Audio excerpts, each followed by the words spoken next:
Hello friends, आज हम alternate angles के क्वेश्चंस करेंगे।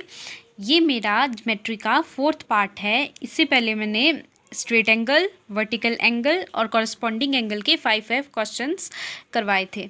ठीक है, तो आज हम अल्टरनेट एंगल के क्वेश्चन करेंगे। अब पहले मैं बता देती हूँ अल्टरनेट एंगल्स क्या होते हैं। अब मान लो ये और ये दो पैरेलल लाइन्स है, इनको एक ट्रेवर्सल लाइन काट रही है। ठीक है, तो आपका ये वाला एंगल और ये वाला एंगल क्या हो जाएगा, आपस में अल्टरनेट एंगल। ठीक है, ये दोनों एंगल आपस में अल्टरनेट हो जाएंगे और आपस में इक्वल हो जाएंगे। ठीक है, अब ये एंगल जो है वो इस एंगल के अल्टरनेट होगा और क्या हो जाएगा, इक्वल। ठीक है, अब देखो जैसे ये एंगल और ये एंगल क्या है, आपके अंदर की तरफ को है, मतलब इंटीरियर एंगल्स हैं। ठीक है, तो इसका मतलब क्या है, इंटीरियर अल्टरनेट एंगल्स आपस में इक्वल होते हैं और एक्सटीरियर, ये देखो ये बाहर की तरफ को है ना, तो ये एक्सटीरियर है और ये भी एक्सटीरियर है, तो एक्सटीरियर और एक्सटीरियर एंगल आपस में इक्वल हो जाएंगे। ठीक है, अब जैसे ये वाला एंगल और ये वाला एंगल ये आपस में इक्वल हो जाएंगे क्योंकि दोनों एक्सटीरियर है ना और अल्टरनेट है। अल्टरनेट का मतलब है जैसे ये एक लाइन आ गई तो इसके दोनों तरफ जो एंगल होंगे वो अल्टरनेट होंगे। ठीक है, और इक्वल होंगे। अब ये दोनों मैंने बताया, ये और ये भी आपस में क्या होंगे, इक्वल और अल्टरनेट। ठीक है, अभी हम अल्टरनेट के ही 5 क्वेश्चंस करेंगे। हमारा फर्स्ट क्वेश्चन है, in the given figure L is parallel to M and L is parallel to N। मतलब L M के पैरेलल है और L N के भी पैरेलल है, मतलब M और N भी क्या हो जाएंगे, आपस में पैरेलल हो जाएंगे। ठीक है, find the value of X। अब हमने X की वैल्यू निकालनी है। अब देखो ये जो है ना आपका ये वाला, ये एंगल और ये एंगल आपस में क्या है, अल्टरनेट। देखो दो पैरेलल लाइन्स है, ट्रेवर्सल लाइन उनको काट रही है और ये एंगल दोनों इंटीरियर है और एक ही लाइन पे है। ठीक है, ऑपोजिट साइड्स पे, तो ये क्या हो जाएंगे आपके अल्टरनेट और इक्वल। मतलब अगर ये 50 है तो ये भी कितना हो जाएगा आपके पास, 50। ठीक है, तो मतलब x इज इक्वल टू कितना आ जाएगा आपके पास, 50 डिग्री। हमारा नेक्स्ट क्वेश्चन है, in given figure A B is parallel to C D, determine A. ठीक है, एंगल ए निकालना है।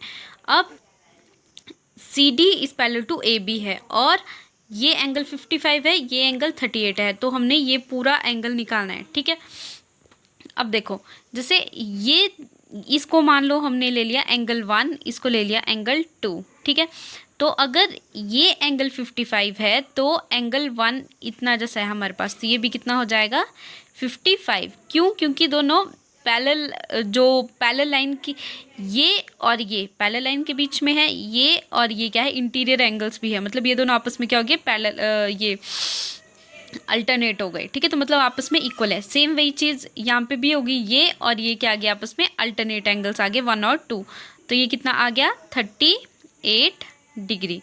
ठीक है, अब ये 55 है, ये 38 है, तो ए कितना हो जाएगा, इन दोनों का प्लस, तो कितना हो जाएगा, 55 प्लस 38, तो कितना हो गया, 8 + 5 13, 1 5 6 7 8 9, तो कितना डिग्री हो गया, ये ए हमारे पास ए हो गया 93 डिग्री। हमारा नेक्स्ट क्वेश्चन है, in the given figure A B is parallel to C d. मतलब ए बी किसके पैरेलल है, ये सी डी के। ठीक है, डिटरमाइन एक्स। अब हमने एक्स की वैल्यू निकालनी है। एक्स की वैल्यू कितनी आ जाएगी, अब एक्स है कहाँ पे हमारे पास, यहाँ पे है। ठीक है, यहाँ पे है एक्स। अब ये एंगल और ये एंगल मतलब 45 डिग्री और 1 एंगल आपस में क्या है, अल्टरनेट एंगल्स है। ठीक है, ये और ये अल्टरनेट एंगल्स है, मतलब अगर ये 45 है तो 1 भी कितना हो जाएगा, 45। अब ये 30 और 2 भी आपस में क्या है, अल्टरनेट एंगल्स है, मतलब ये 30 है तो ये भी कितना हो जाएगा, 30। अब हमने निकालना क्या है, हमने निकालना है ये वाला, पिछले वाले क्वेश्चन की तरह ही है पर उसमें निकालना था ये वाला पोर्शन, अभी हमने कौन सा निकालना है, ये वाला पोर्शन। ठीक है, तो अब अगर मैं पूरे सर्कल की बात करूं तो वो कितने डिग्री का होता है, 360 डिग्री का। तो ये वाला पोर्शन मेरे को पता है, मेरे को ये वाला निकालना है, तो मैं क्या कर दूंगी, 360 से माइनस कर दूंगी इनके सम को। ठीक है, तो मैं ऐसे लिख सकती हूँ कि x + 45 degree + 30 degree is equal to 360 degree. ठीक है, ये ना, ये और ये पूरा एक सर्कल बना रहे हैं, तो मतलब इन तीनों का सम कितना हो जाएगा 360 डिग्री। तो कितना आ जाएगा x प्लस, इसको प्लस करेंगे 5 + 0 5, 4 + 3 7 degree, this is equal to 360 degree. ठीक है, तो x कितना आ जाएगा 360 डिग्री माइनस 75 डिग्री। क्यों? क्योंकि 75 इधर प्लस कर रहा है तो इधर क्या करेगा माइनस। अब कितना आ जाएगा, देखो अब इस तरह से लिखा हुआ है ना, अब ये क्या होगा आपके पास, इधर 0 है इधर 5 है तो माइनस नहीं हो सकता। ठीक है, तो यहाँ से बॉरो करेंगे, यहाँ पे बन जाएगा 10 और यहाँ पे कितना बच जाएगा 5। तो 10 में से 5 गए तो कितने बचे 5, और 5 में से 7 नहीं जाएगा तो यहाँ से बॉरो करेंगे, यहाँ पे बन गया 15 और यहाँ पे कितना बच गया 2। तो 15 में से 7 जाएंगे तो कितने बचेंगे आपके पास 8, और यहाँ पे कितना बचा था 2। तो मतलब आपका आंसर कितना आ गया 285 डिग्री। ठीक है, तो x इज इक्वल टू कितना आ गया 285, मतलब ये वाला पोर्शन कितना हो गया आपके पास 285 डिग्री। हमारा नेक्स्ट क्वेश्चन है, in the given figure show that a B is parallel to e f. A B is parallel to e f. ठीक है, ये हमने निकालना है।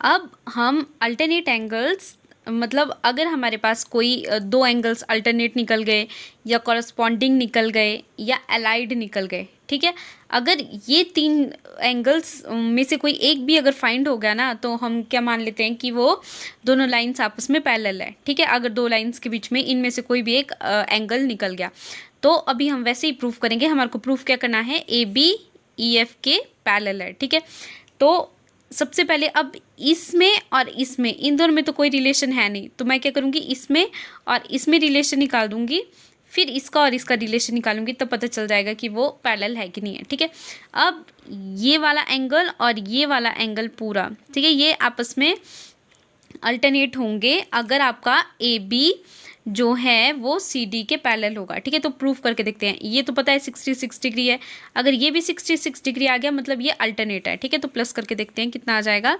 36 + 30, तो कितना आ जाएगा 6 + 0 6, 3 + 3 6, ये भी 66 डिग्री आ गया ना मेरे पास। ठीक है, तो मतलब ये और ये आपस में क्या है अल्टरनेट एंगल है। अब अल्टरनेट एंगल है तो मतलब ये वाली लाइन और ये वाली लाइन आपस में क्या हो गई पैरेलल। इसका मतलब है कि a b is parallel to C d. ठीक है, तो अब ए बी और इसके बीच में तो रिलेशन है नहीं, तो इन दोनों का रिलेशन निकाल देंगे तो हम प्रूफ करेंगे c d is parallel to e f. तो अब ये और ये दोनों एंगल्स क्या है अलाइड है आपस में। अगर 180 डिग्री आएगा तो इसका मतलब क्या हो गया ये पैरेलल है आपस में। ठीक है, तो इनको प्लस करके देखते हैं, अगर 180 आ गया तो ये पैरेलल है। तो 150 + 30 कितना हो जाएगा 0, 5 + 3 8 और 1 कितना आ जाएगा 180 डिग्री।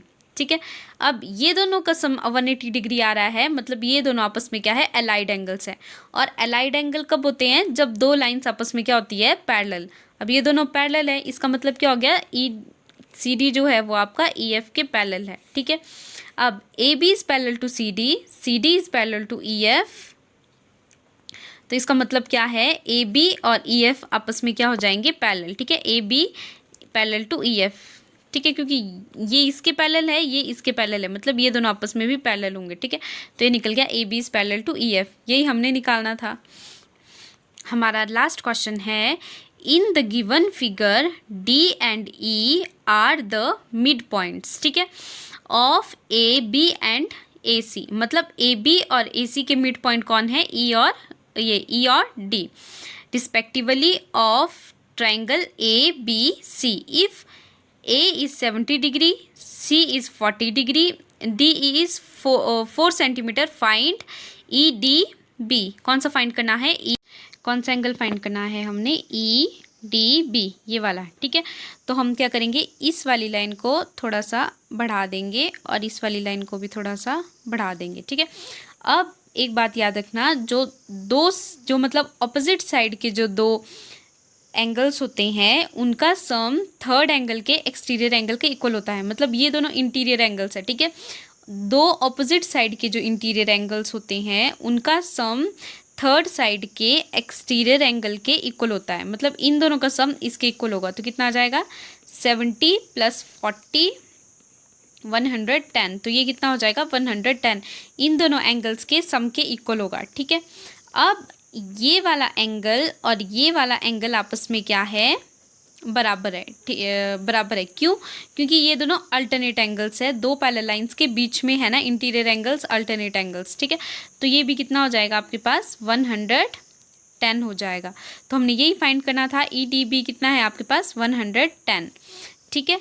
तो हमारे पास क्या आ गया, angle e d b is equal to 110। अब सेकंड हमने क्या फाइंड करना है, बी और ई को फाइंड करना है, ठीक है। बी ई हमने फाइंड करना है, डी ई हमारे को दिया हुआ है। अब मिड पॉइंट थ्योरम के अकॉर्डिंग क्या होता है, बी सी जो है वो इक्वल है आपका 2DE के, ठीक है। ये मिड पॉइंट थ्योरम के अकॉर्डिंग होता है, मतलब जो आपका DE है, ठीक है, यहाँ पे था ना आपका D, तो DE जो है वो हाफ होता है BC का। मतलब BC क्या हो जाएगा, डबल हो जाएगा DE का। मतलब अगर आपके पास DE कितना दिया हुआ है 4 सेंटीमीटर, तो BC कितना हो जाएगा आपके पास, उसका डबल, मतलब 4 सेंटीमीटर, ठीक है। Thank you.